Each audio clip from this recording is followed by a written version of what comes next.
Orang-orang yang murjifun ni tuan-tuan termasuk juga tengok orang mengaji sekolah agama, tahfiz Quran sekolah pondok, dia kutuk-kutuk, dia kecil-kecilkan, dia hina-hina, dia rendah-rendahkan. Ni semua pun irjaf kalau menurut pendapat ulama tafsir. Jadi awsaf, sifat dia tu 3 sifat ni. Dia tak kata murjifun tu mesti orang Arab, kadang-kadang orang Melayu. Siapa saja ingat 3 sifat munafik, kan? Munafik, hati suka kepada maksiat dan mungkar, kemudian suka sangat menyebarkan berita kekalahan Islam. Dia nak sangat Islam ni kalah. Jahat perempuan ni tuan-tuan, kan? Kau jumpa orang macam ni tuan, dia kata apa? Allah kata mereka tak tinggal sama kamu mereka sebentar je. Orang macam ni lah baru kena pulau sebenarnya tuan. Jangan dibiarkan. Tapi jangan tak dakwah dululah, kan? Dakwah, ajak dia ke masjid, dia pun datang ke masjid. Ustaz ceramah assalamualaikum, dia lari terus. Confirm tu, kan? Kalau pasal tanda lah cerita. Memang confirm. Setiap kali assalamualaikum lari dia tuan. Dia dengar assalamualaikum ustaz pun takut dah tuan. Nampak tak? Ini betul-betul sah dalam badan tuan.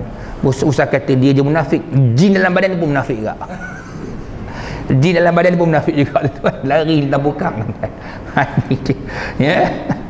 Wal-iyadzubillah tuan. Sebab itulah Nabi selalu ada doa, Allahumma tahhir qulubana minan nifaq. Bersihkan ya Allah hati kami daripada sifat munafik dan tuan. Na'udzubillah min zalik dan tuan. Kan? Kita dan tuan jangan benci elemen-elemen agama tuan. Kasih dan sayanglah kepada agama dan tuan. Macam mana kita berjuang nak tegakkan Islam, Islam dah tegak, pertahankanlah dan tuan. Jangan biarkan dia jatuh dan tuan. Di mana jua berada dan tuan. Kita harap bumi Malaysia ni biar semasa esok Islam merintah PRU14 insya-Allah tuan. Kena ada azam, kan? Apa je pimpinan ulama putuskan kita ikut tuan. Dia kata A, B, B, sebab syura ni tuan adalah keputusan ulama secara persidangan di kalangan mereka. Mereka bersidang, bukan pendapat ikut kepala masing-masing. Ni bukan majlis tertinggi tuan, ni syura. Ni beza. Tak macam cakap lah kan, terang orang tak faham. Nak tunggu usrah orang tak datang. Sebutlah ceramah senang sikit. Syura. Puak-puak Islam ni, gerakan Islam, dia ada majlis syura. Kalau dia bukan gerakan Islam, bukan gerakan Islam, dia ada majlis syuru. Dia beza.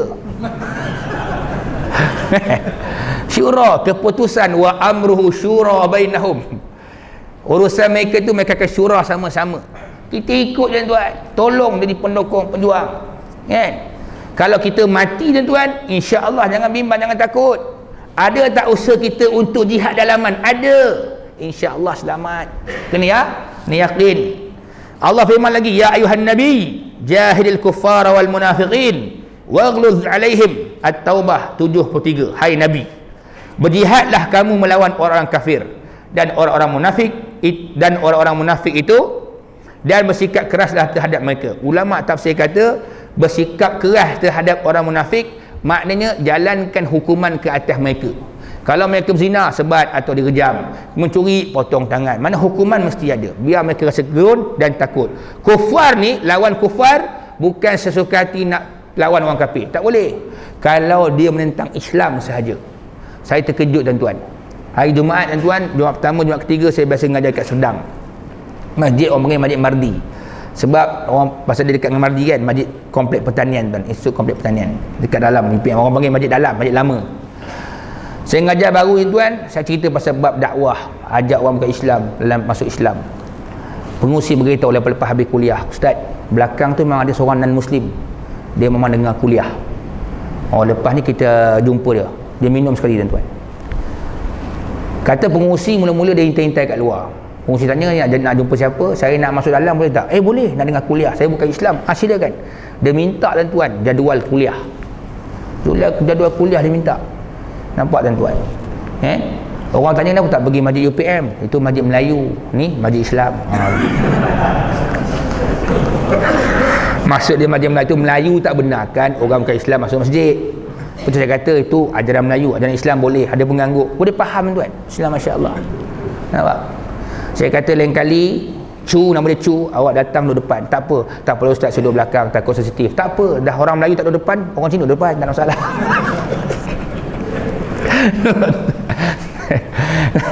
Kebetulan saya cerita bab tu dia ada kat belakang. Jadi kata pengerusi tu, siang tadi hari Jumaat dia dengar khutbah Ustaz Syafri Osman, Dr. Syafri Osman. Dia duduk luar dengar khutbah. Saya tanya dia, boleh masuk Islam? Dia kata, saya nanti masuk Islam. Pasal saya belajar ni pun nak masuk Islam. Saya sekarang baru belajar mengaji Iqra' 6. Bayangkan tuan, Iqra' 6. Nah, tuan. Saya harap sangatlah biarlah dia dapat datang tuan, dan kita ajak dia masuk Islam. Hebat tuan. Saya kata tak salah kalau orang bukan Islam datang masuk masjid dengan aku, tak ada masalah. Tu ajaran Melayu tak kasih tuan. Nampak tuan-tuan, itu dia. Sebab dia tahu sebab apa dia nak ikut Islam, ikut kuliah tuan. Dia pun tahu kuliah subuh, kuliah maghrib tuan. Ini dia tu. Takkan orang kita nak serang dia kan, kita nak bunuh tuan. Silakan nak dengar kuliah, apa salahnya? Walaupun dia bertanya tuan, kita kena silakan dia bertanya. Sebab Islam ni tuan wadihan fi kulli hin. Jangan bimbang, Islam ni wadih, dia akan jelas pada setiap waktu. Kalau orang tu dia kebuntuan, kita terangkan Islam pada mereka tuan. Insya-Allah. Terkejut tuan, dalam sejarah hidup saya tuan, ada orang bukan Islam datang tapi tak masuk dalam, dia duduk luar je, dia pegang botol tu. Itu bahasa India. Kenapa ni Haji? Mau ustaz jampi. Itu ada kan. Ini dia. Tapi dia lain tuan, dia masuk dengan kuliah kan. Biasa tu kalau dekat surau-surau tu India bawa air jampi kan. Boleh ustaz? Boleh, tak ada hal. Kita jampi lah. Ya Allah, kau bagilah dia buka hati masuk Islam. Amin. Mana tahu itu buka hati masuk Islam kan. Ini dia.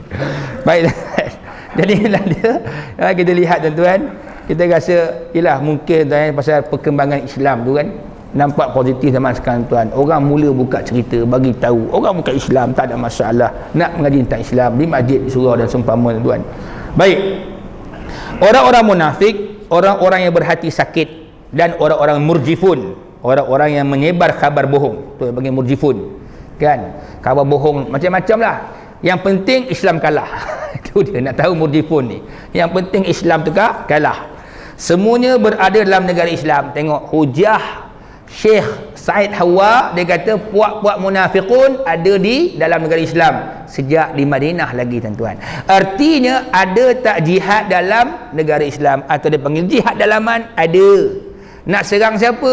Puak-puak ni lah tuan-tuan yang paling bahaya. Inilah puak-puak yang akan mencari kesalahan untuk menjatuhkan pemerintah yang nak melaksanakan Islam ataupun yang didokong oleh gerakan Islam. Dia ada dua keadaan. Pertamanya, gerakan Islam tu merintah solid. Yang kedua, mungkin dia tahalluf siasi je, dia join dengan geng-geng lain, tapi dia diberi peluang untuk melaksanakan Islam, maka dia salah satu penadi juga tuan-tuan. Ibarat kata kalau burung dia ada sayap kanan dan kiri kan, dia adalah salah satu daripada sayap tu, sama ada kiri ataupun kanan, tak penting, yang penting dia sama-sama menerbangkan burung itu. Kalau dah dipatahkan sayap tuan-tuan, maka samalah dia menjatuhkan Islam sendiri tuan-tuan. Itu kita kena ingat. Pasal paling kurang pun tuan, orang tak datang ke masjid, sekarang orang minat ke masjid, datang ke surau. Contoh negeri Selangor tuan-tuan, nampak? Walaupun tak dapat dilaksanakan sepenuhnya, tapi tidak ada halangan. Di Pening tak ada halangan, orang nak hidupkan surau masjid dengan majlis-majlis agama. Di Kelantan lagi lamalah kan. Bayangkan tuan, itu dia ni bukan kempen politik, tidak, nak bagi contoh bagi orang faham. Kalau tak faham susah tuan-tuan kan, susah orang nak faham. Islam ni bukan sekadar kita himpunkan orang selawat saja kan. Kena ada majlis ilmu sekali tuan-tuan, ajak dia, kita ajak dia, hiburan cara Islam, ya saya setuju, dakwah cara Islam, majlis ilmu, semua tu kita hidupkan tuan-tuan. Bila hati manusia hidup dengan agama tuan, maka dia akan dapat protek dengan racun-racun yang ada. Tapi kalau kita bagi dia dua sekali, habis dia. Nampak tak?